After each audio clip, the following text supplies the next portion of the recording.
계속 진행하겠습니다.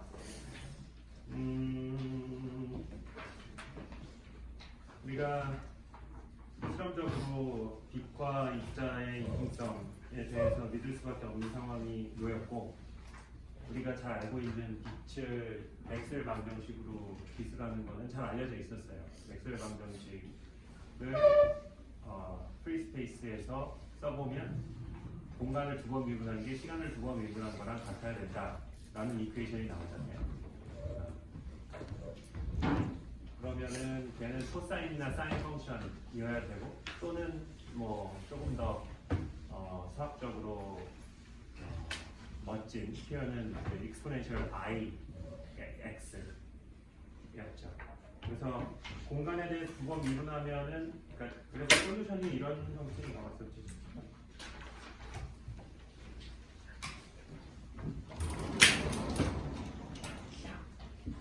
일렉트릭 필드는 뭐 어떤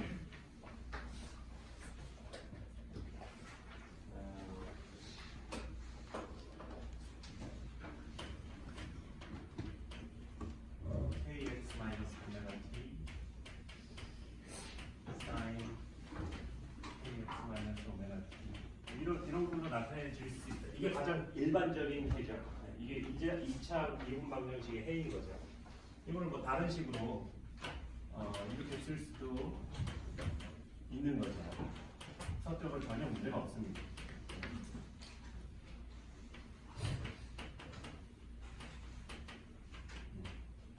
그래서 x에 대해서 두 번 미분하면은 k 제곱이 튀어나오고 마이너스 k 제곱이 튀어나오고, 그죠? 둘 다. 그다음에 t에 대해서 미분하면 마이너스 오메가 t 제곱이 튀어나오고.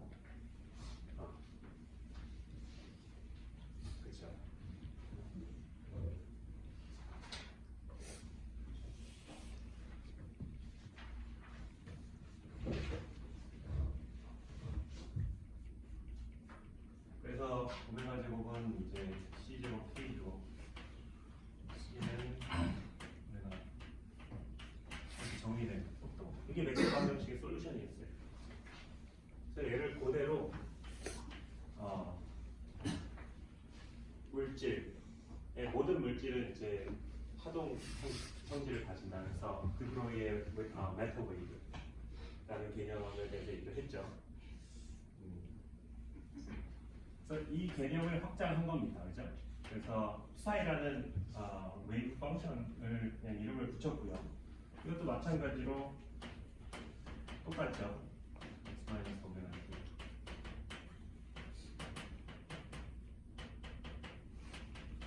똑같습니다. 그러니까 포턴에만 적용되는, 이게 포턴에만 적용되는 이 웨이브 펑션이죠. 포턴의 웨이브 펑션이죠. 일렉트릭 필드라는 것은 결국 포턴을 웨이브의 관점으로 봤을 때 파동 형태로 쓴 겁니다. 얘는 그 포턴에 국한해서 얘기하지 말고 모든 입자에 대해서 얘기를 하자. 그러니까 모든 입자는 이런 웨이브 펑션으로 기술된다라고 어떻게 보면은 그냥 가정을 한 거죠. 그걸 어떻게 증명하겠어요? 모든 입자에 대해서 다 이렇게 되는지 모든 입자를 다 증명할 수는 없잖아요. 그냥 이렇게 생각한 겁니다. 그럴 것 같아. 포턴도 그랬으니까 모든 입자가 다 그렇겠지. 뭐 이렇게 생각하고 살고 있습니다. 근데 전혀 문제가 없어요.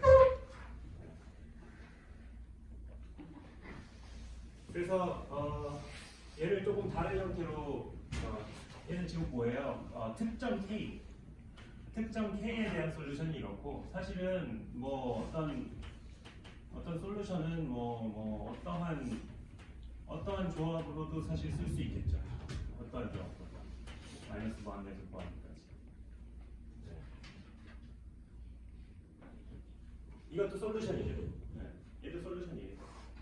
그러니까 솔루션의 리니어 컨비네이션 당연히 솔루션이 되죠. 왜냐하면은 우리가 2차 미분 방정식은 리니어 이퀘이션이었기 때문에 솔루션이 A랑 B가 나오고, 얘도 마찬가지죠. 코사인과 사인이 솔루션이었으니까 그거의 리니어 컨비네이션도 솔루션. 이것도 솔루션이니까 이거의 리니어 컨비네이션도 솔루션. 이건 당연한 거죠. 증명 안 해도 되죠. 네. 얘를 뭐 이렇게 쓰지 말고 조금 더 예쁘게 K가 사실은 어떤 디스크리트 넘버가 아니고 어떤 값도 가질 수 있다면 가장 제너럴하게는 이렇게 쓸 수 있겠죠.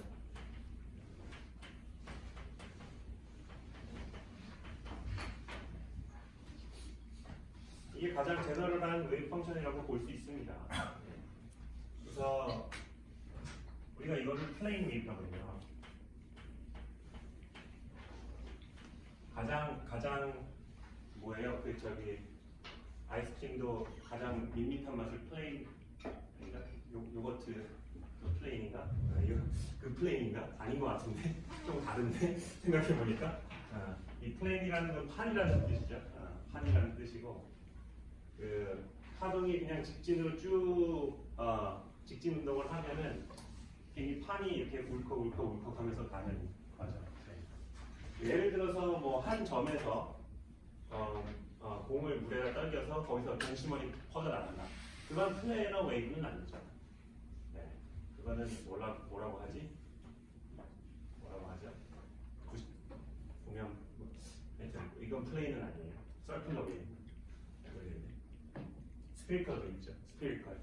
그걸 스피리컬 웨이브라고 하고 플레인 웨이브는 이겁니다. 그냥 x 방향으로 쭉 진행하는 어떤 한쪽 방향으로. 그러니까 카르테시안 코디네이트, XYZ 코디네이트에서 한 방향으로 진행하는 웨이브를 말해주는 우리가 생각할 수 있는 가장 쉬운, 가장 펀더멘탈한 그런 컴포넌트고 그것들이 어떤 조합으로 묶여 있느냐가 우리의 그 웨이브 펑션을 나타내 주는 거죠. 그래서 그러니까 AK가 특정 K, AK가 델타 펑션이면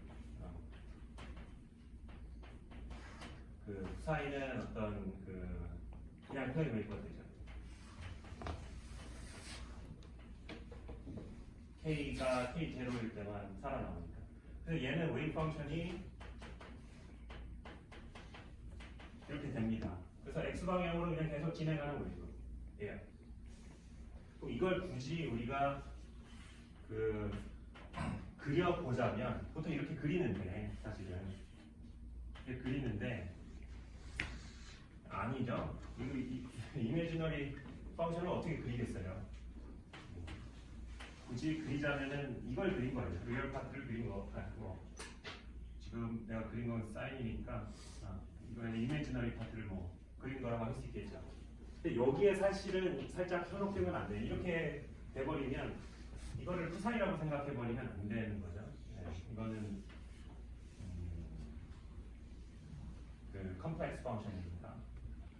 또 만약에 후사이가 그냥 이런 코사인 펑션이다 라고 하면 특정 t에서의 얘기죠. 네. 그리고 그냥 이렇게 생각해버리면 그 후사이의 제곱이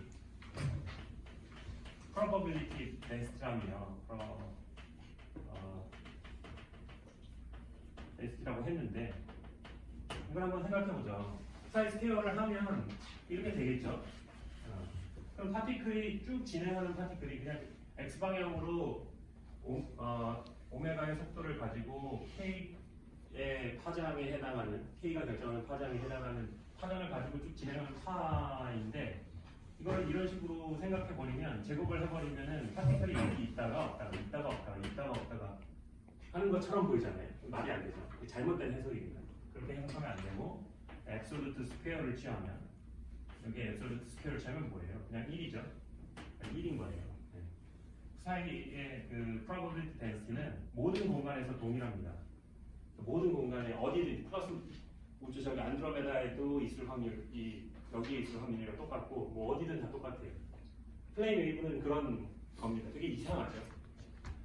좀 이상해. 이상해요. 그러니까 왜 뭐예요? 그러니까 모멘텀이 아주 잘 디파인되어 있잖아요. 그러니까 포지션이 아예 디파인이 안 되는 겁니다. 인서티드 프린시플이랑 직접 제로 연관이 되죠. 그리고 얘가 아예 디파인이 안 되네. 얘가 그냥 컨스턴트다. 그러면은 얘는 이제 델타 펑션이 되는 거죠. 그래서 모멘텀을 전혀 모르면 포지션은 특정 포지션에 국한되는 거고 얘가 가우시안이면 얘가 가우시안이 됩니다. 이건 뭐 수식적으로 제가 다 전개를 해가지고 풀지는 않았지만 그렇게 됩니다. 이렇게 있었죠? 어떤 특정 K의 낫에 대해서 델타 K만큼 퍼져 있는 A K 펑션을 가지고 여기다 넣고 적분을 하면 여기에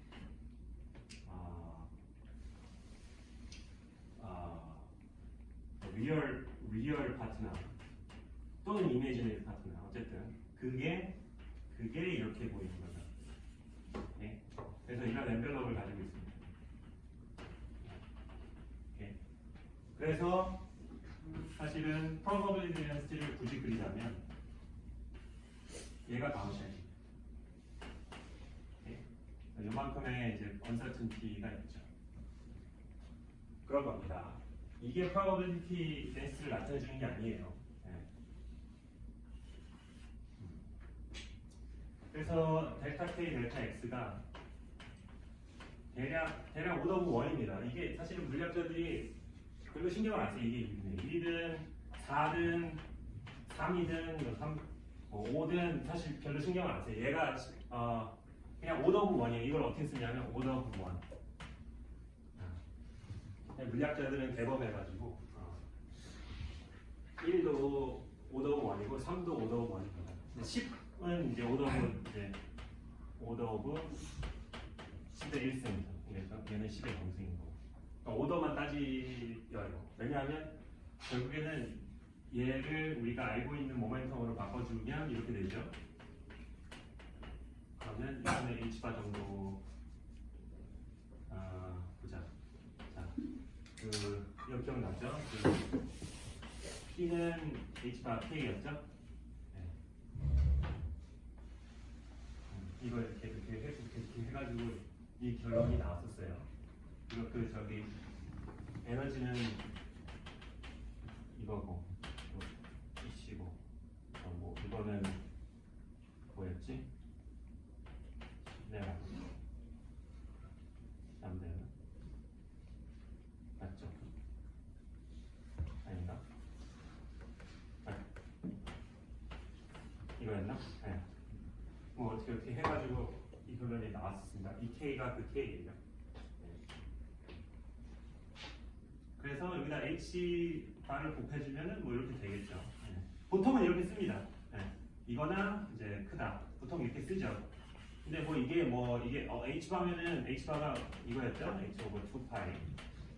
이거 H 아니에요? 이거 H 오버 2 아니에요? 왜 H 바 2 오버 2예요? H 바가 아니에요? H 바 오버 3는 안 되나요? 네. 이런 거 우리 물리학자들은 별로 신경 안 씁니다. 이게 H의 오더라고 생각하시면 되고요. 그냥 이 H바, 2분의 H바라고 보통 쓰더라고요. 네. 이거는 사실 다른 교과서 보면 다르게 쓰여요. H라고 쓰는 데도 있고. 그 디테일이 어떤 uncertainty principle에 대해서 잠깐 얘기를 했었는데 이 uncertainty principle이 꼭 모멘텀과 포지션에만 있는 게 아니고요. 에너지와 시간에도 있습니다. 웨이를 좀 할게요. 에너지 타임 uncertainty. 그러니까 이걸 보통 이렇게 설명하죠. 뭐냐면 작은 입자의 위치를 알려면 우리가 봐야 되는데 본다는 거는 그 입자에 부딪혀서 튕겨져 나오는 포톤을 우리 망막세포가 그 포톤에게 작용돼가지고 뇌에 전기신호가 들어가서 인지하는 거잖아요. 그러면은 그러니까 이거는 우리 눈은 포톤을 보기 때문에 그렇게 설명을 했는데 어쨌든 어떤 포지션에 대한 정보를 얻으려면 거기에다가 뭘 쏴가지고 돌아오는 걸 느껴야 돼요. 그게 포톤이 아니고 뉴트론이 될 수도 있고 포지트론이 될 수도 있고 프로톤이 될 수도 있어요. 물론 우리 눈은 프로톤을 못 보니까 안타깝게도 프로톤을 쏴가지고 볼 수는 없겠지만 몰라요. 어디 사는 외계에 있는 프로톤을 눈으로 보는 사람들이 있을 수도 있겠죠. 어쨌든 뭘 쏴가지고 돌아오는 걸 봐야 됩니다. 그러니까 우리가 알고 싶은 대상에다가 무슨 짓을 해야 돼요. 이게 그럴 수밖에 없죠. 우리가 뭘 알고 싶으면은 거기에 대해 뭐 찔러보기도 하고 막 비틀어보기도 해가지고 아 얘는 이런 성질을 가지고 있구나. 비틀어봤는데 잘 안 비틀어지네. 뭐 강성이 좋네. 라든지 뭐 이런 거를 해야 되잖아요. 그래서 가장 간단하게 우리는 눈으로 보니까 포톤이 전자를 때리고 돌아오는 걸 보아서 그러니까 포톤을 빛을 쫙 쐈는데 근데 포톤이 대부분 직진을 해요. 근데 그러다가 요 포인트에 전자가 있었어. 그럼 직진을 하다가 얘만 반사가 돼. 그러면 얘만 밝게 보이는 거죠. 그래서 저게 뭐가 있구나 라는 걸 알게 되고 그 포지션을 알게 되는데 문제는 뭐냐면 포톤이 전자에 반사되면서 전자가 다른 데로 튕겨나가죠. 그래서 빛이 눈에 들어오는 그 순간에 전자는 이미 거기 없습니다. 안타깝지만. 그래서 의미 없는 정보가 돼버리는 거죠. 네. 전자가 거기 있었다는 건 알지만 지금 어디 있는지도 몰라요. 그리고 그렇게 되면은 그 당시에 포톤의 모멘텀 또 알 수 있죠. 움직이는 차를 이제 보면은 1초 뒤엔 저기 있고 1초 뒤엔 저기 있으니까 속도가 얼마고 걔 매스가 얼마니까 모멘텀이 얼마다 이걸 알 텐데 방금 말한 것처럼 포톤이 전자를 때리는 순간 전자는 어디든가 튕겨져 나가기 때문에 원래 가지고 있었던 모멘텀과 또 달라지게 되는 거예요. 그래서 그 포톤이 가지고 있는 그러니까 우리가 측정해서 알게 되는 모멘텀과 우리가 측정해서 알게 되는 포지션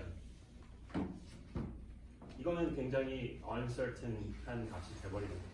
이거는 이제 굉장히 작은 물질, 그러니까 포톤에 맞아서 튕겨 나갈 정도로 작은 물질에 대해서는 이런 uncertainty principle에 대해서 쉽게 얘기할 수가 있습니다. 왜냐면 애초에 그 작은 물체가 가지고 있는 모멘텀이 작기 때문에 아주 작은 모멘텀을 가지고 있는 포톤이 때려도 그 원래 모멘텀이 크게 바뀌는 거죠. 여러분들이 포톤을 맞는다고 어디 튕겨나가진 않잖아요. 사실 지금 튕겨나가고 있어요. 조금씩 누르고 있는데 우리가 느끼지 못할 뿐이죠. 그래서 우리처럼 매시브한 입자들은 별로 신경을 안 쓰기 때문에 uncertainty principle이 적용 안 되는 것처럼 보이지만 사실은 적용되고 있습니다. 단지 델타 P가 굉장히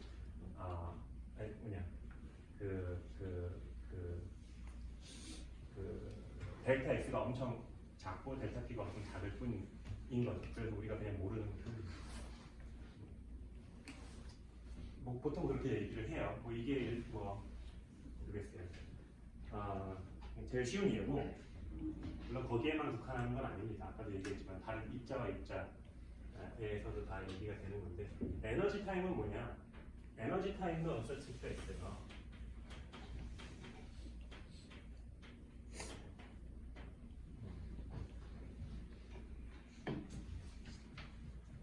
에너지 이제 H이잖아요. 그러니까 이 데이터 E라는 거는 사실은 H 델타의 frequency uncertainty입니다. 그거랑 시간의 uncertainty랑 어떻게 관련이 있지? 되게 관련이 깊겠죠. 되게 관련이 깊을 거예요. 그러니까 여러분들이 그 여러분들한테 오는 음악을 예를 들어서 느낀다고 합시다. 1초에 100번 흔들리는 거를 여러분들이 느끼고 있어요.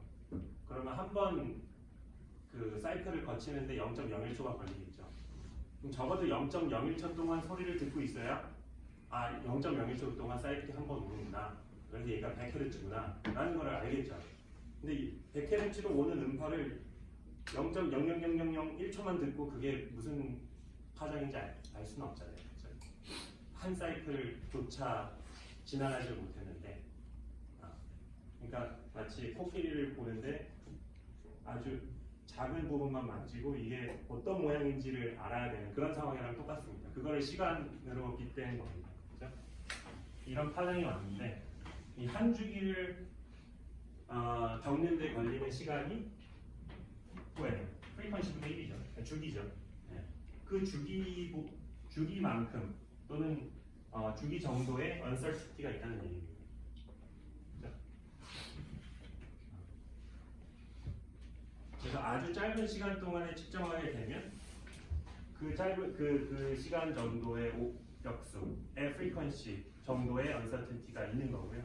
그 frequency의 uncertainty가 곧 에너지의 uncertainty로 연결이 된다는 얘기예요.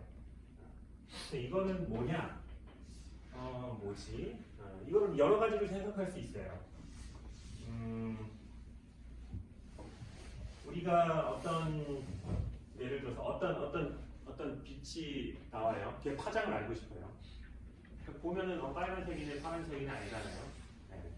근데 우리한테 주어진 시간이 굉장히 짧은 시간이야. 그래서 빛의 예를 들어서 500나노미터의 파장이 진동하는 데 걸리는 시간이 얼마죠?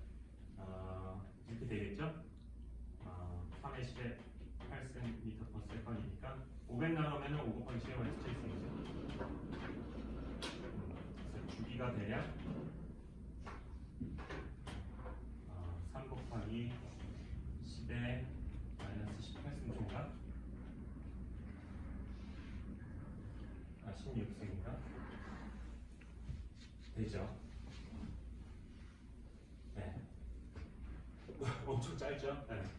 그러니까 사실은 빨간 빛이 여러분 눈에 이제 들어오면서 한 사이클이 걸리는 시간, 그 파장이 빛의 속도로 그 한 파장을 진행하는 시간은 사실 굉장히 짧아요.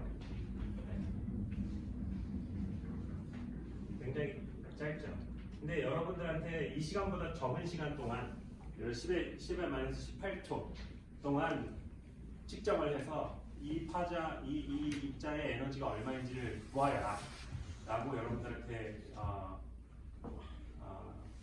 임무가 떨어진다면 여러분들은 그러니까 그 시간은 10의 마이너스 18초 동안 측정을 해라. 그러면 이것 때문에 어쩔 수 없이 여러분들은 에너지 언서튼티를 갖게 됩니다.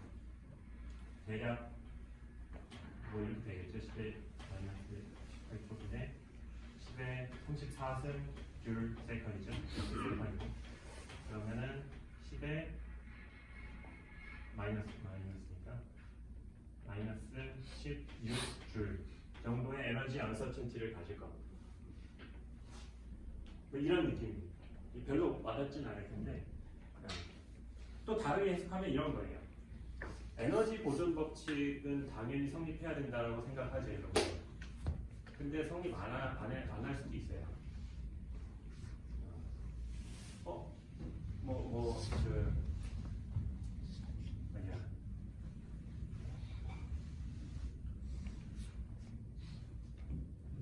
프릭션이 뭐지? 마찰력이 있는 그런 경우를 얘기하는 건가? 뭐 이렇게 생각할 수 있는데 사실 마찰력이 있는 작용하는 시스템도 그 마찰력에 의해서 잃게 되는 에너지를 열로 가져갈 뿐 에너지는 보존이 되거든요. 에너지는 어떻게 보존이 안 될 수가 있지? 이런 생각을 할 수가 있는데 아주 순간적으로는 에너지 보존이 안 될 수가 있습니다. 그러니까 10의 마이너스 18초 동안은 예를 들어서 10의 마이너스 18초 동안은 10의 마이너스 16승 줄 정도의 에너지는 플러스 없던 에너지가 생길 수도 있고 있던 에너지가 없어질 수도 있고 합니다. 아주 짧은 시간 동안. 뭐 그런 거예요. 이런 거는 겪어보진 않았겠죠. 왜냐하면 이렇게 짧은 시간 동안 일어나는 현상을 여러분들이 겪을 일은 없기 때문에 실생활에서는 사실 엿볼 수는 없는데 이게 이제 그거죠. vacuum fluctuation. 아무것도 없는 공간에 입자가 생겼다가 없어졌다 합니다. 그래요, 사실. 그래서 예를 들어서 10의 마이너스 16승 줄의 에너지를 가지고 있는 입자가 갑자기 생겼다가 없어져요. 근데 10의 마이너스 18초 동안 생겼다가 없어지고 또 생겼다가 없어지고 할 수 있습니다. 왜냐하면 그 짧은 시간 동안에는 이 정도의 에너지는 보존이 안 되기 때문에 uncertainty 때문에 이런 프로세스들이 사실은 그 입자 이론에서는 굉장히 중요한 개념이거든요. vacuum도 fluctuation을 한다라는 개념이 있습니다.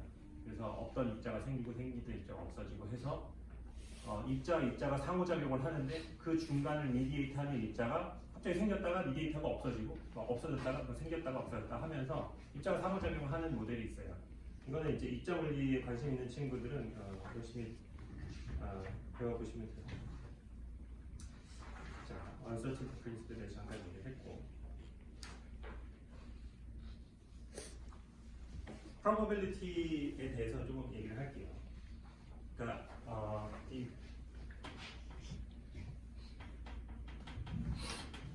부사이의 absolute square를 우리가 어떤 특정 위치의 특정 시간에 입자가 있을 확률이다라고 얘기를 했죠. 네. 근데 이거 잘 보면은 이게 다시 말하지만 이건 probability가 아니고요. probability density입니다. 그래서 뭐 A라는 위치에서 A와 B 사이에 입자가 있을 확률은 이렇게 구해야겠죠. 근데 이것도 사실은 시간에 따른 덴시티죠. 네. 그래서 T1과 T2 시간 사이에 공간상으로는 A와 B 사이에 입자가 있을 확률은 이렇게 구해야 합니다. 자, 그런 것들도. 근데 보통은 이제 이걸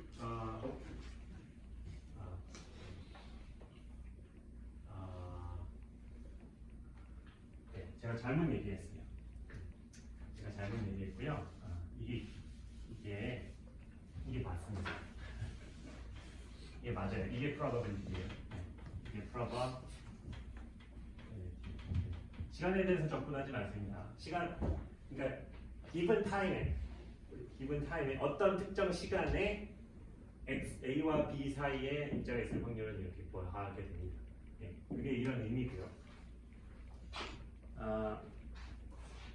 그래서 당연히 입자가 하나면 이 probability density의 적분 값은 마이너스 무한대에서 무한대까지는 1이 돼야겠죠. 이게 normalization 컨디션입니다. 네. 그렇고요. 우리가 예를 들어서 이렇게 접근을 했는데 given time에 대해서 t equal 0라고 하죠. 접근을 했는데 얘가 1이 아니야. 뭐 그냥 어떤 양수예요.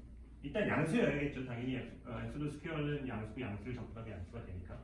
네. 이렇게 되면 우리는 여기에다가 적절한 팩터를 곱해가지고 이걸 다시 노멀라이제이션 시킬 수 있습니다. 역사의 앞에다가 어떤 팩터 하나를 곱하면 뭐 이렇게 되겠죠. 네. 그리고 그렇게 될 텐데, 그래서 이게 1이 되도록 A를 잡아줘서 걔를 사이 앞에다가 곱해주면 사이를 노멀라이제이션 시킬 수 있어요.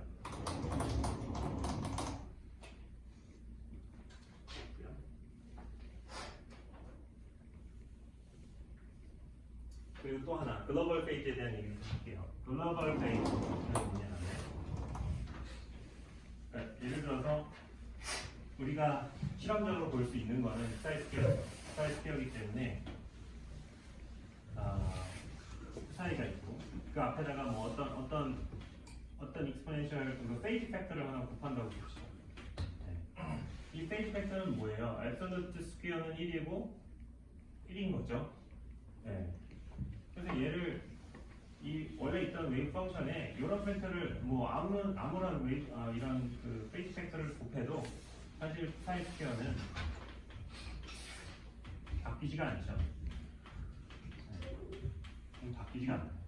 그래서 우리 실험하는 입장에서 관측할 수 없는 팩터입니다. 이걸 우리가 글로벌 페이지라고 해요.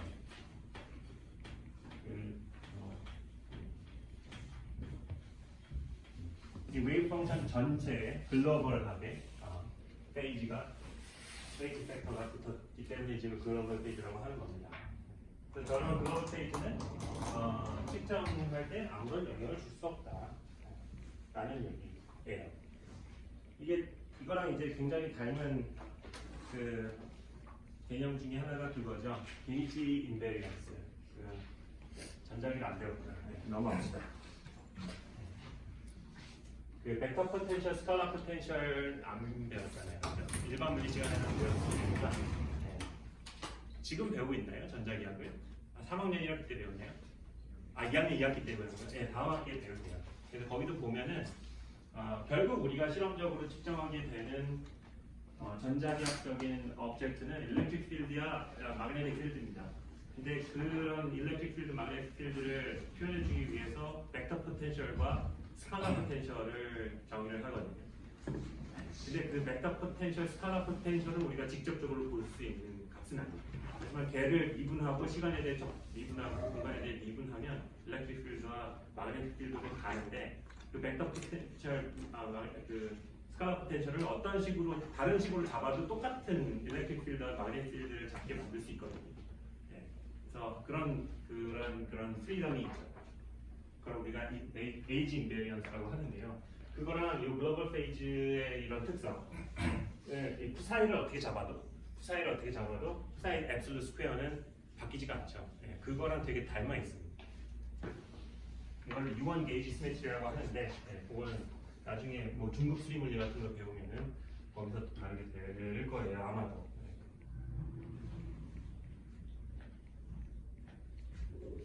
서버빌리티 커런트는 그냥 넘어가고요. 이게 너무 수학적으로 별건 아닌데 뭐 나중에 필요하면 그때 얘기하죠. 네.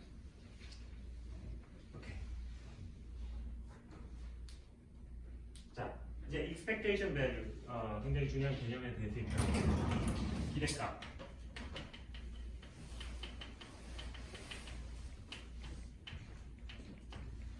확률이잖아요. 사이 앱솔루트 스퀘어는 입자가 거기 있을 확률입니다. 입자가 거기에 있을 확률을 말하죠. 있을 수도 있고 없을 수도 있고. 근데 이제 입자가 거기 있을 확률이 50%라고 반 개의 입자가 거기 있다라는 얘기가 아니라고 했죠. 한 개의 입자가 거기 있을 수도 있고 없을 수도 있고. 근데 이게 이 확률의 개념이 사실 그 주사위나 뭐 클래시컬한 확률에서 말하는 개념과 또 조금 다릅니다.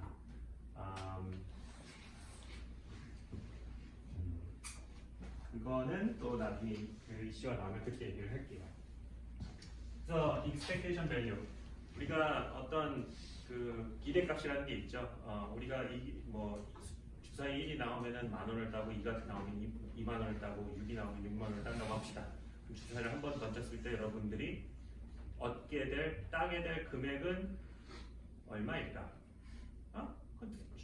던져봐야죠. 맞죠. 사실 그게 맞고요. 질문을 좀 다시. 아주 여러 번 던졌을 때 따게 될 금액의 대략적인 평균값은 얼마인가? 그러면은 이제 10,000원에다가 6분의 1 곱하고 더하고 20,000원에다 6분의 1 곱하고 더하고 해가지고 얼마다 뭐 이렇게 나오겠죠? 얼마지? 7, 2, 6 얼마가 나오겠죠? 네, 6분의 얼마가 나올 거예요. 그거가 이제 기대값이죠. 네. 그래서 이것도 마찬가지예요. 여기에 입자가 있을 확률, 여기에 입자가 있을 확률이 다 달라요. 근데 여기에 입자가 있다면 어떤 값, 그 주사위에서는 우리가 따는 돈이라고 얘기를 했는데, 뭐 예를 들어서 여기에 입자가 있다면 이 입자의 모멘텀이 얼마고, 저기에 있다면 저기에 있다면 그 입자의 모멘텀이 얼마고, 저기에 있다면 저 입자의 모멘텀이 얼마고, 이걸 다 안다고 합시다. 그게 웨이브 펑션에 사실 다 쓰여 있거든요. 그러면 이 입자의 모멘텀은 평균적으로 얼마인가라고 하면 모든 포지션에 대해서 다 적분을 해야겠죠. 그 입자가 거기 있을 확률 곱하기 그 있었을 때 갖게 되는 어떤 값을 다 그냥 적분을 하면 되는 겁니다. 그게 expectation value예요.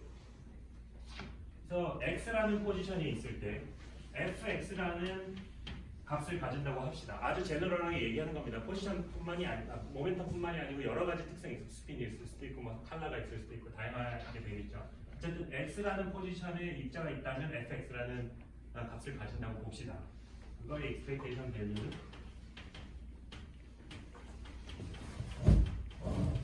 뭐 이렇게 되겠죠. 다시 다르게 쓰자면은 이렇게 되는데 어디 갔어? 얘를 또 다르게 쓰겠습니다. 좀 더 이쁘게. 제가 봤을 때는 이게 훨씬 이쁜 것 같아요.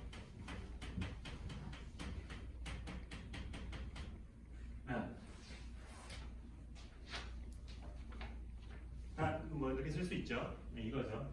단지 에투드 스퀘어를 그냥 이렇게 풀어서 썼습니다. 네. 제 마음이에요. 저는 저게 더 이뻐 보이고 좌우가 이렇게 대칭이잖아요. 물론 컴퍼스 컨주게이트가 붙어있지만.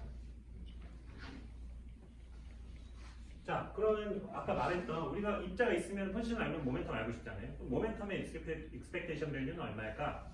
라는 생각을 바로 하겠죠. 모멘텀의 익스펙테이션 밸류를 먼저 생각해 봅시다.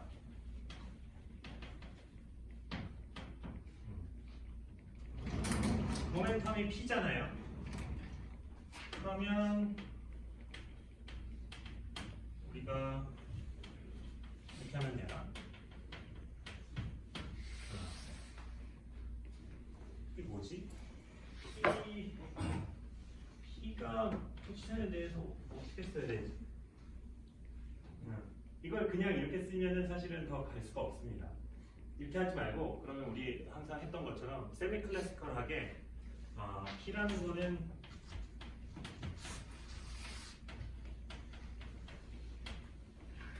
이거죠. 그러니까 P가 X에 대한 함수이라면 이렇게 쓰면 돼요. 근데 안타깝게도 P가 그냥 X에 대한 함수는 아니고 X의 미분에 대한 함수죠. 네. 그러면 이제 퀘스천은 M은 뭐 시간에 따라 공간에 따라 일정하다고 하면 이것까지 바뀌면 얘기가 좀 달라지지만 그렇게까지는 생각 안 하겠습니다. 이 뭐예요? 이걸 한번 생각해 보죠. 이게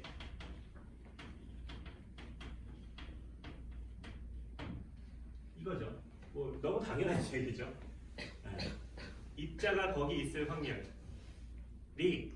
시간에 따라 얼마나 빠르게 바뀌느냐가 입자의 포지션에 시간에 따라 얼마나 빠르게 바뀌느냐가 속도고 거기에 질량을 곱하면 그게 모멘텀이죠. 그러니까 이걸 계산하면 되는 거예요. 그러면 문제가 훨씬 쉬워졌어요.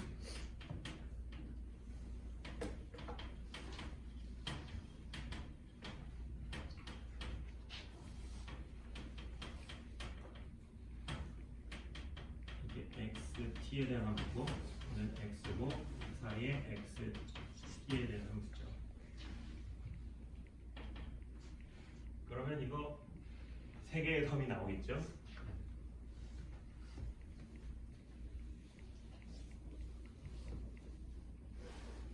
아니고 두 개의 텀이 나오겠죠. 왜냐하면 이 x라는 포지션은 요게 시간에 대한 함수가 오케이. 이제 자 보세요.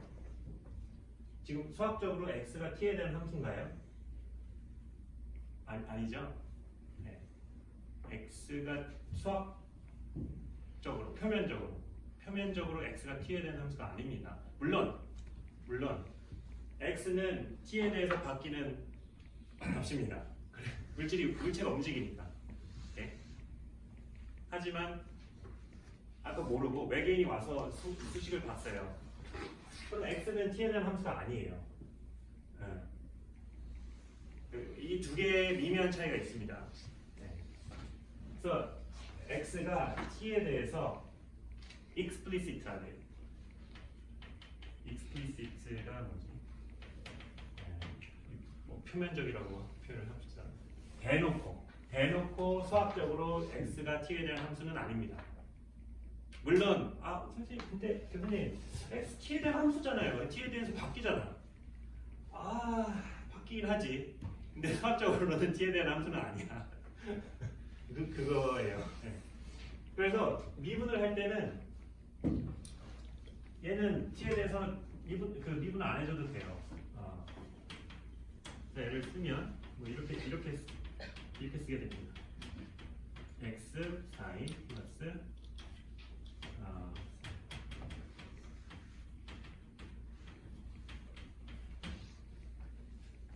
수학 시간에 배웠죠? 그 편미분 할 때. 네, 배웠을 거예요. 네. 그게 이제 기억이 났으면 하는데 저렇게 되는 거, 저렇게 되겠죠. 저게 사실 역학에서도 요 explicit, implicit 지금 역학 배우고 있잖아요. 네. 이 개념이 굉장히 중요해요. 그 나중에 라그랑지안하고 뭐 그런 거 할 때 시간에 대해서 미분하고 적분하고 하거든요. 거기서 똑같이 포지션을 시간에 대해서 미분하려고 하는데 이 포지션이 시간에 대해서 implicit하게만 디펜던스를 가지지 explicit하게 대놓고 가지진 않기 때문에 미분을 할 때 이제 미분이 이렇게 그냥 넘어가죠. x에 대해서 미분을 생각하지는 않습니다. 자 그러면 푸사이가 시간에 대해 미분된 거를 구해야 되네. 이거 저번 시간에 얘기했던 슐레딩거 이퀘이션이네요. 시간에 대해서 미분한 웨이브 펑션이 공간에 대해서 두 번 미분한 웨이브 펑션과 같아야 됩니다. 라는 관계식을 우리가 유도를 했었죠. 어떻게 보자면 저런 웨이브 패킷이 솔루션이 되는 있지? 네, 이런 웨이브 펑션을 솔루션으로 가지는 미분 방정식을 찾아봤어요. 네. 내가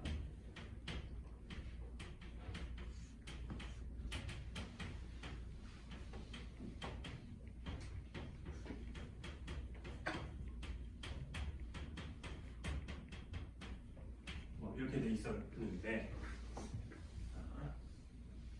이렇게 돼 있었죠.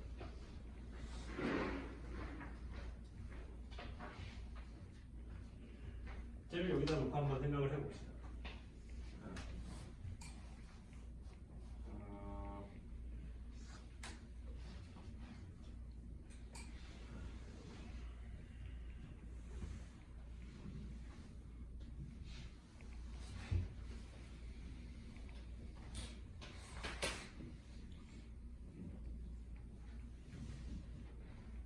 얘를 보면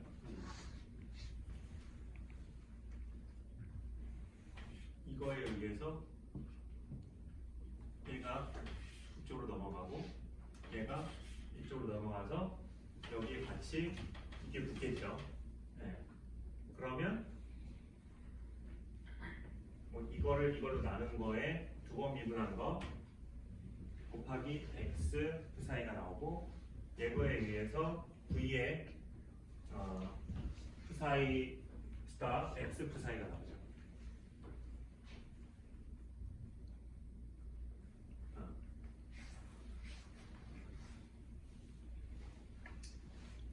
그냥 하죠. 네. 하나씩 쓰죠. 슬쩍 넘어가고 싶었는데. 네. 이걸 앞으로 뺍시다.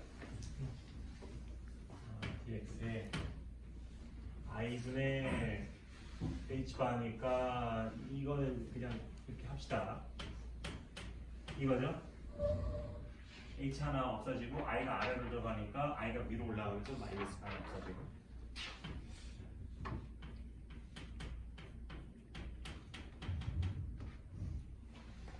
에 x 사이 플러스 i분의 h바에 v의 사이 x 사이죠.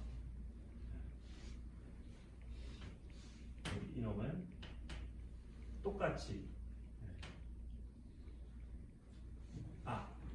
여기에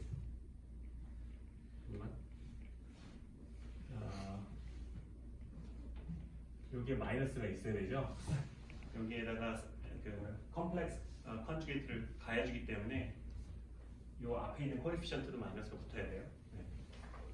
네. 이놈은 그냥 하면 되죠.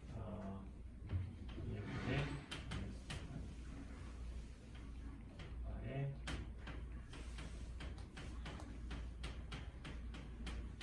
사이에 얘는 저쪽으로 넘어가면서 잠깐만 그럼 얘도 마이너스 붙어야 되지. 네, 얘도 마이너스 붙어야 되고 얘는 그냥 i 이렇게 되죠. 그래서 i로 얘는 이어지고요. 얘만 남죠. 근데 노트에는 이렇게 빼놨었구나. 얘만 지워지고 다시 얘만 빼냅시다. i를 다시 아래로 내려올게요. 괜히 올렸네. 정리를 하면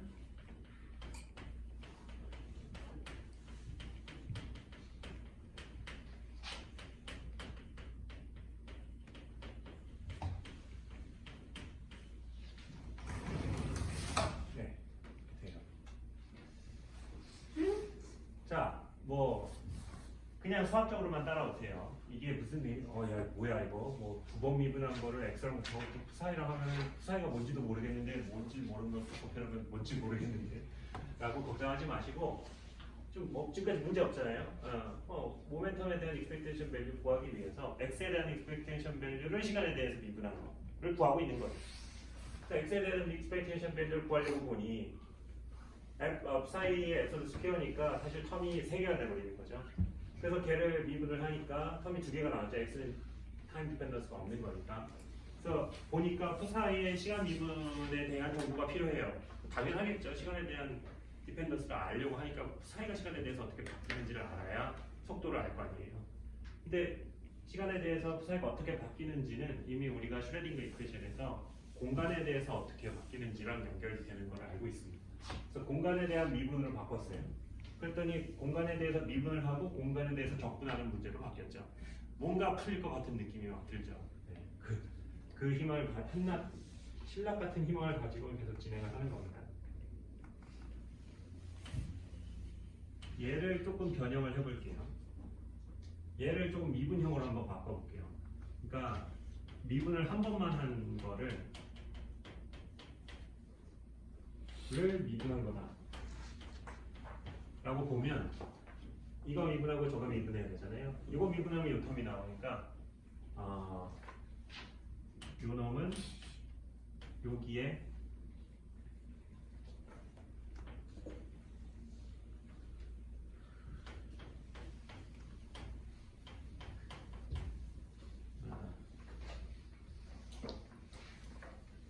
자, 얘를 다르게 쓸게요.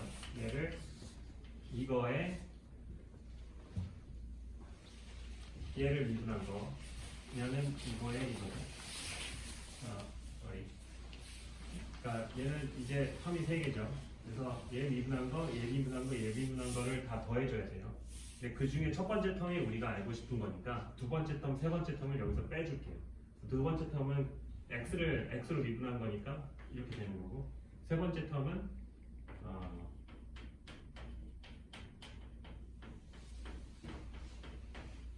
마지막 거를 공간에 대해서 미분한 거겠죠. 자, 이 텀을 이렇게 쓸 수 있죠. 네.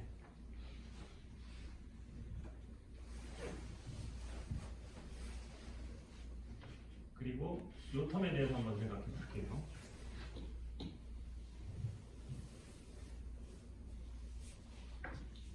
이 텀도 한번 미분한 거랑 이거를 쓰고 있으니까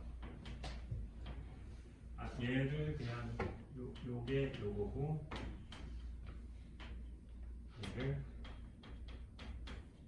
램노트랑 똑같이 벡터노트랑 똑같이 따라갈게요.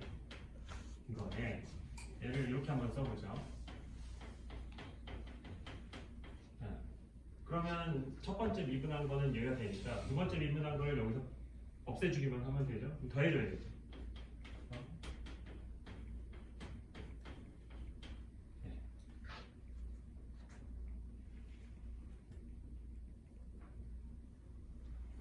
그래서 얘를 이렇게 써줬고, 그 다음에 얘도 다르게 쓰겠습니다. 얘도 요런 걸로 써줄게요. 얘를 다르게 써는 겁니다. 그래서 첫 번째 미분한 게 이 텀이니까 두 번째 미분한 건, 세 번째 미분한 걸 여기서 없애주면 되겠죠. 두 번째 미분한 거는 그냥 이거죠. 세 번째 미분한 건 얘를 두 번 미분해 주는 거죠.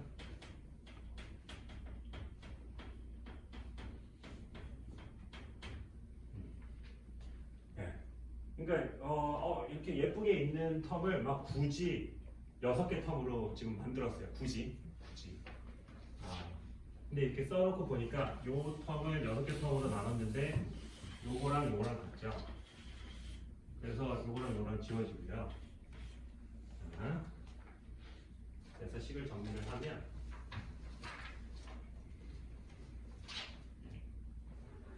이거 했을까?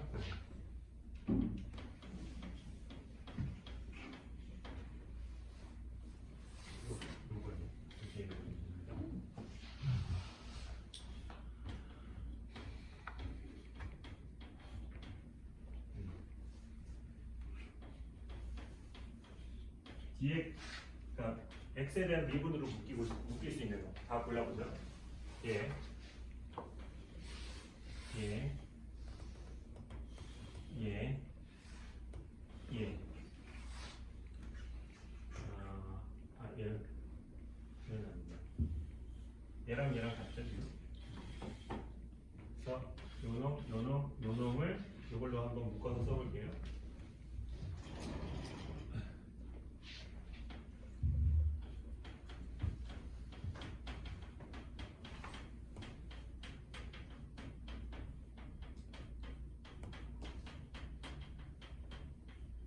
그리고 뒤에 있는 거는 같으니까 2를 붙여가지고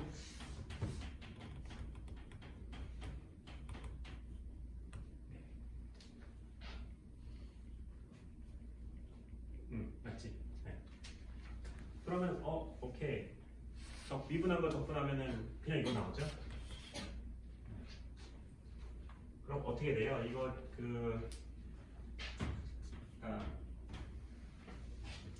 F를 미분한 x에 대해서 미분한 걸 x에 대해서 다시 적분하면 이거죠. 네.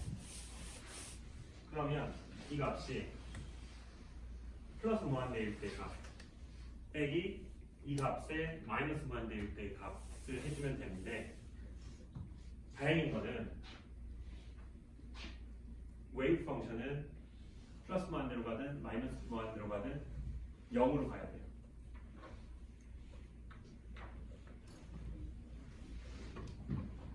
왜? 안 그러면 안 되니까. 이게 답인데 사실은. 그러니까 플러스 무한대에서 마이너스 무한대로 접근을 했는데 이게 그러니까 이게 사실 1이어야 되잖아요. 노멀라이제이션이 가능해야 돼요. 근데 얘가 사실은 무한대보다 작기만 하면 앞에다가 노멀라이제이션 팩터 곱해가지고 1로 만들 수 있어요. 근데 얘가 무한대로 가버리면 이거는 노멀라이제이션 할 수가 없습니다. 그러니까 적분한 값이 발산해버리면 거기에 아무리 어떤 팩터를 곱해도 얘를 1로 만들 수가 없어요. 그러니까 얘는 파이나이트 해야 된다는 당연한 조건이 있습니다. 당연한 조건. 어떻게 증명할 수는 없고요. 당연하죠. 네. 입자가 있을 확률이 무한대일 수가 없잖아요. 네. 그죠? 네. 뭐 당연한 겁니다. 아닌가? 우주가 무한하지 않나요? 그거 아니면 그 질문은 다른 데 가서 해주시고 유한. 네. 거기에 대해서는 제가 답을 드릴 수는 없고, 그래서 웨이브 펑션의 성질 중에 중요한 성질 중에 하나는 적분을 했을 때 걔가 유한해야 된다, 적분 가능해야 된다 라는 조건이 있습니다. 그래서 얘를 플러스 마이너스 무한대의 범위에서 적분을 할 수 있으려면 당연히 플러스 무한대 마이너스 무한대로 갔을 때 값이 0으로 가겠죠. 예를 들어서 안 그런 펑션을 한번 생각해 볼까요? sin x를, 이거는 x를 무한대로 보냈을 때 0으로 안 가죠. 수렴하지 않잖아요. 이거 이렇게 하면 뭐예요? 이게 뭐지? 이거 뭐 무한대로 가진 않지만, 적분이 안 되죠. 적분이 안 돼요. 이거 마이너스 무한대. 마이너스 무한대로 가면은 0으로 가지만 플러스 무한대로 가면은 무한대로 가죠. 이거는 사실은 유한하지가 않죠. 네. 그래서 이런 경우는 웨이브 펑션, 이거는 웨이브 펑션이 될 수가 없어요. 네. 피지컬리 미닝풀하지 않습니다. 이렇게 얘기하죠. 말이 안 된다. 유식하게는 피지컬리 미닝풀하지 않다. 그래서 이런 값들.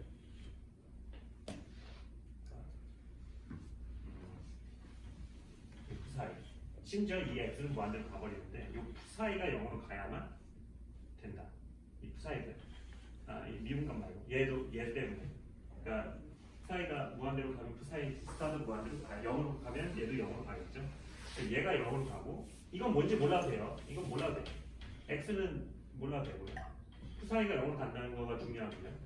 psi 스타가 0으로 간다는 게 중요한 거고 이 psi가 0으로 간다는 게 중요한 겁니다. 그래서 무한대로 보내버리면 이 안에 있는 값은 0으로 가고요. 마이너스 무한대로 보내도 이 안에 있는 값은 0으로 갑니다. 그래서 이 적분은 0이 돼요. 요거만 남습니다. 그래서 굳이 x에 대한 미분꼴로 쓰려고 했었던 거예요. 정리를 하자면 다시 쓰겠습니다.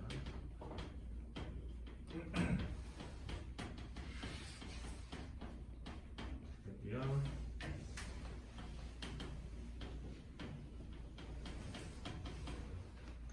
자, 안으로 넣어볼게요.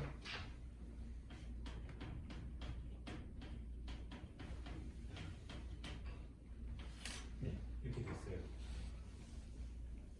그래서 얘랑 좀 스타일을 같게 썼어요. 저 fx에 대한 expectation value를 psi 스타 fx psi로 감싸가지고 접근을 했습니다. psi 왼쪽 오른쪽으로 f 왼쪽 오른쪽으로 감싸가지고 접근을 했죠. 그렇게 썼어요. 얘도 보면 딱 그런 꼴이에요. 얘도 보면 요거를 얘랑 감쌌죠. 근데 사실은 조금 다르죠. 얘는 저기서 fx는 그냥 어떤 함수예요. 근데 얘는 지금 이거는 함수가 이거는 뭐지? 이게 뭐예요? 이게 오퍼레이터죠. 그러니까 연산자 오퍼레이터. 근데 어쨌든 꼴은 이런 꼴이 됐어요. 자, 그래서 생각을 바꿉니다. 이 fx가 그냥 함수가 아니고 얘도 오퍼레이터라고 한번 생각해 봅시다. 무슨 오퍼레이터? fx를 뒤에 있는 거에다가 곱해주는 함수. 뭐 그렇게 생각하면 돼요. 여기 항상 우리 초등학교 이후로는 이 곱하기를 계속 생략하잖아요. 사실 이거 오퍼레이터예요. 네, 여러분들 오퍼레이터를 그냥 무의식 중에 생략하고 살았습니다. 네, 한번 써보죠. 굳이. 그러면 fx를 뒤에다가 곱해주는 오퍼레이터입니다. fx라는 거는. fx는 사실 오퍼레이터였고요. 그 오퍼레이터가 곱하기만 있는 건 아니죠. 더하기, 빼기, 나누기도 있는데 미분도 있는 겁니다. 미분도 오퍼레이터. 그래서 이 오퍼레이터가 하는 일은 뒤에 있는 함수를 x에 대해서 분미분하고 i분의 x바를 곱해주는 오퍼레이터. 꼴로 나타내줬습니다. 그래서 뭘 우리가 구하고 있었죠? p에 대한 expectation value를 구하고 있었죠. 그래서 마치 p가 이런 오퍼레이터로 표현이 되는 것처럼 결론이 났죠. 그럼 그렇게 그렇구나 그럼 받아들이시면 돼요. 자, 지금까지 이 문제를 푸는 데 있어서 어떤 특정한 조건을 제가 가해가지고 어떤 특정한 문제를 푼 게 아닙니다. 아주 제너럴한 문제를 푼 거예요. 그냥 psi라는 웨이브 펑션이 있다.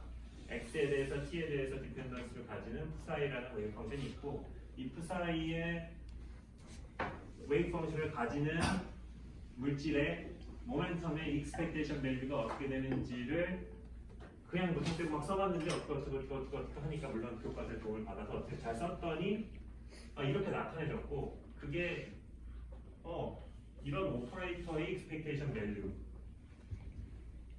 써졌어요. 그래서 이 모멘텀의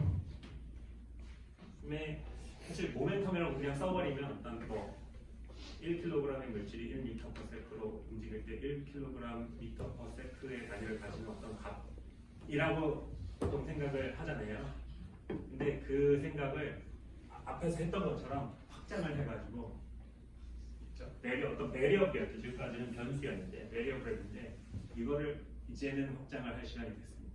오퍼레이터라는 개념으로 우리가 확장을 할 겁니다. 앞에서도 얘기했지만 양자역학이라는 거는 기존에 있는 띠오리를 잘 해가지고 만들어낼 수가 없어요. 왜냐하면 기존에 없었던 이론이기 때문에. 그래서 확장을 계속 하고 있거든요. 그러니까 포톤의 경우에 대한 그 입작성과 파동성의 성질을 모든 입자에 다 맞을 거다라고 확장을 했습니다. 그런 것처럼 이 모멘텀도 지금까지는 변수라고 생각했을 거예요. 그리고 고전적합 때는 계속 변수라고 생각하고 쓸 겁니다. 문제 없습니다. 많은 양자역학에서는 이제부터는 오퍼레이터라고 생각을 해야 돼요. 무슨 말인지 못 알아들으실 거예요. 근데 그냥 문제는 풀 수 있을 거예요. 뭐 받아들이든 안 받아들이든 이 문제는 풀 수 있을 거니까 일단은 문제를 풀고요. 천천히 받아들이세요. 이게 뭔 소리야 이게? 모멘텀이 왜 오퍼레이터야? 왜지? 그럴 수밖에 없잖아요.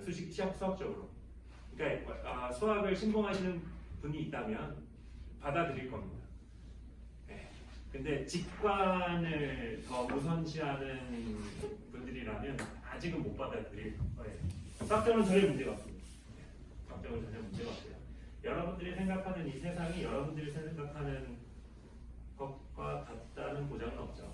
여러분들 지금 매트릭스 안에서 뇌에 꽂혀가지고 살고 있는 존재일 수도 있잖아요. 자유의지가 있다고 생각하지만 어떻게 증명하죠? 뭐 이런 것들. 그러니까 이 세상을 기술하는데 사실 이 세상이 어떤 가상현실이라고 가정을 해도 사실 그걸 딱히 어떻게 반박할 뭐가 없어요. 그러면 가상현실이라고 생각하고 그냥 살아도 잘 살 수 있습니다. 그렇죠? 약간 철학적인 얘기를 사는 얘기를 갑자기 했는데 그런 거예요. 그래서 받아들여지진 않지만 세상을 잘 설명해요. 뭐 그게 이제 시간이 좀 필요합니다. 약간 믿음을 가지고 사실은 생각을 해야 되는 건데요. 제가 오늘 오퍼레이터라는 얘기를 처음 했고요. 이 얘기는 이제 앞으로 계속 얘기를 할게요. 그래서 좀 익숙해지면은 좀 나아질 거예요. 근데 다시 정리를 하자면 웨이브 펑션의 익스펙테이션 밸류를 저런 식으로 구할 수 있을 거다라고 생각을 했는데 그거는 굉장히 특수한 경우 우리가 직관적으로 저렇게 쓰게 되는 경우는 굉장히 특수한 경우입니다. 그냥 어떤 우리가 옵서버블이 그냥 x에 대한 함수일 때 하다못해 가장 간단한 케이스는 뭐예요? fx가 그냥 equal x. 그러니까 x에 대한 expectation value를 구할 때는 그냥 여기다 x 넣고 그냥 접근하면 돼요. 그러면 끝납니다. 근데 당장 모멘텀에 대해서 expectation value를 구하려고 해도 x에 대한 expectation value를 시간에 대해서 미분을 해야 되는 상황이 나타나고요. 그렇죠? 이미 미분이라는 오퍼레이터를 여러분들이 썼습니다. 여기가 문제예요. 이미 미분에 대한 오퍼레이터를 쓰기 시작했기 때문에 답에는 미분에 대한 오퍼레이터가 나올 수밖에 없어요. 수식적으로 전혀 문제가 없죠? 그러면 받아들일 수밖에 없습니다. 그래서 이 psi가 공간에 대해서 어떤 식으로 꾸불렁꾸불렁 거리느냐, 그렇죠? 얼마나 꾸불렁꾸불렁 거리느냐가 결국에는 모멘텀을 결정한다. 그러니까 웨이브 펑션이 그냥 x에 대해서 별로 변하지 않고 완만하게 가는 웨이브 펑션은 모멘텀이 별로 크지 않은 입자를 기술하는 웨이브 펑션이고요. x에 대해서 꾸불렁꾸불렁하는 입자는 모멘텀이 큰 입자에 대한 웨이브 펑션을 기술하는 어떤 특성을 가지고 있습니다. 네, 이제 좀 지금까지는 너무 제너럴한 얘기만 했는데 다음 시간에는 실제 문제를 한번 풀어보죠. 그래서 어떤 박스에 입자가 하나 있을 때 이런 아주 간단한 문제부터 풀겠습니다. 그 다음에는 박스가 아니고 이런 하모닉 포텐셜에 있을 때 이런 문제들에 대해서 풀 건데 사실 이거 내년 양자 물리 시간에 다 풀 거긴 해요. 그래서 겉핥기식으로만 조금 풀게요. 그래서 오늘은 수식이 되게 많았습니다만은 앞으로 바라기로는 이렇게 수식으로 헤비하지 않았으면 합니다. 사실은 이 하모닉 포텐셜에 있는 웨이브 펑션을 푸는 거는 되게 어려워요. 막 스페셜 펑션도 나오고 그렇거든요. 네, 하지만 그렇게까지는 안 하고 그냥 이렇게 열심히 해가지고 얻어낸 그 슈레딩거 이퀘이션을 어떻게 써먹는지에 대해서 주로 한번 얘기를 해볼게요. 수고 많았습니다.